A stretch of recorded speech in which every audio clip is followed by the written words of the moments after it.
नमस्कार दोस्तों। तो चलिए हम अगले प्रश्न की तरफ बढ़ते हैं और अब हम प्रश्न ले रहे हैं अगला। सविनय अवज्ञा आंदोलन 1930 से 1934 के कारण, स्वरूप और उसके परिणामों का हमको विश्लेषण करना है। तो अगर कानून ही अन्यायपूर्ण हो तो क्या उसे तोड़ना गलत है? एक मुट्ठी भर नमक से ब्रिटिश साम्राज्य की नींव हिल गई। तब दुनिया ने देखा कि असली शक्ति जनता में होती है। तो आइए समझते हैं सविनय अवज्ञा आंदोलन की पूरी कहानी को। तो सविनय अवज्ञा आंदोलन भारतीय स्वतंत्रता संग्राम का एक महत्वपूर्ण चरण था, जिसकी शुरुआत सन 1930 में महात्मा गांधी के नेतृत्व में हुई थी। यह आंदोलन असहयोग आंदोलन के बाद स्वतंत्रता संघर्ष को नई दिशा देने के लिए शुरू किया गया था। अब आंदोलन के पीछे के क्या कारण थे, क्यों शुरू किया गया था? तो सविनय अवज्ञा आंदोलन के पीछे कई महत्वपूर्ण कारण थे। इसमें सबसे महत्वपूर्ण कारण था 1929 के लाहौर अधिवेशन में पूर्ण स्वराज की जो मांग थी उसका प्रस्ताव को प्रस्तावित किया गया था। इसके बाद यह स्पष्ट हो गया था कि अब भारतीयों का लक्ष्य केवल सुधार नहीं है बल्कि पूर्ण स्वतंत्रता है। ठीक है। दूसरा कारण था ब्रिटिश सरकार की दमनकारी नीतियाँ। इसमें साइमन कमीशन जो 1927 में लागू किया गया था में एक भी भारतीय सदस्य नहीं था, जिससे लोगों का असंतोष बढ़ा। यानी सारे नियम कानून जो बना लिए गए थे वो अंग्रेजों ने खुद ही बना लिए थे, और वो भी भारतीयों के लिए, जिसमें कोई भी भारतीय नहीं था साइमन कमीशन में, है ना। तीसरा सबसे बड़ा जो कारण था वो प्रतीकात्मक कारण था, नमक का कानून। तो अंग्रेज़ों ने नमक पर कर लगाया था, जो कि एक अत्यावश्यक वस्तु थी। यह कानून गरीब और अमीर दोनों के लिए बहुत ही अन्यायपूर्ण था। अब इस सब कारणों के कारण एक व्यापक निर्णायक आंदोलन की इस सब कारणों ने एक पृष्ठभूमि तैयार की, और सविनय अवज्ञा आंदोलन जो था उसका अब हम अर्थ समझ लेते हैं कि अन्यायपूर्ण कारण जो कानून थे उनका शांतिपूर्वक उल्लंघन।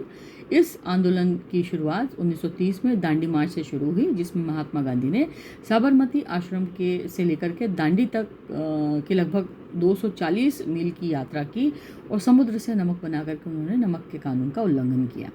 यह एक प्रतीकात्मक लेकिन अत्यंत प्रभावशाली कदम था। इसके बाद संपूर्ण देश में आंदोलन फैल गया और लोगों ने नमक कानून तोड़ा, विदेशी वस्तुओं का बहिष्कार किया, कर देना बंद कर दिया, सरकारी संस्थाओं का विरोध किया। इस आंदोलन में महिलाओं ने, किसानों ने, छात्रों ने, मजदूरों ने बड़ी संख्या में भागीदारी निभाई।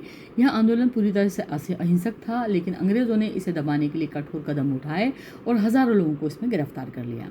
आंदोलन का प्रमुख चरण जो था वो इसको समझ लेते हैं। सविनय अवज्ञा आंदोलन 2 प्रमुख चरणों में बटा हुआ है। पहला चरण था 1930 से 1931 तक। इसमें दांडी मार्च जो था वो शुरू हुआ, देश भर में व्यापक आंदोलन हुए, अंग्रेज़ों द्वारा दमन किया गया। ये द्वितीय चरण अब शुरू होता है। इसके बाद में गांधी इरविन समझौता हुआ 1931 के बाद। यह आंदोलन जो था अस्थायी रूप से रुका। द्वितीय गोलमेज सम्मेलन के असफल होने के बाद में यह आंदोलन फिर से शुरू हुआ। ठीक है। अंततः 1934 में यह आंदोलन समाप्त हुआ। गांधी इरविन समझौता हो गया। यह समझौता महात्मा गांधी और वायसराय इरविन के बीच में हुआ था। इसके तहत राजनीतिक कैदियों को रिहा किया गया, नमक बनाने की अनुमति दी गई। कांग्रेस ने आंदोलन को अस्थायी रूप से इसमें वापस ले लिया। अब यह समझौता अंग्रेज़ों और कांग्रेस के बीच में यह पहला बड़ा प्रयास था। आंदोलन के परिणाम और प्रभाव क्या हुआ ये समझते हैं।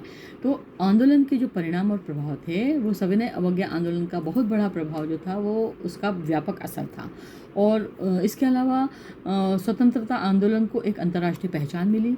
भारतीय जनता का आत्मविश्वास बढ़ा, महिलाओं की भागीदारी में वृद्धि हुई, अंग्रेज़ों पर राजनीतिक दबाव बढ़ा।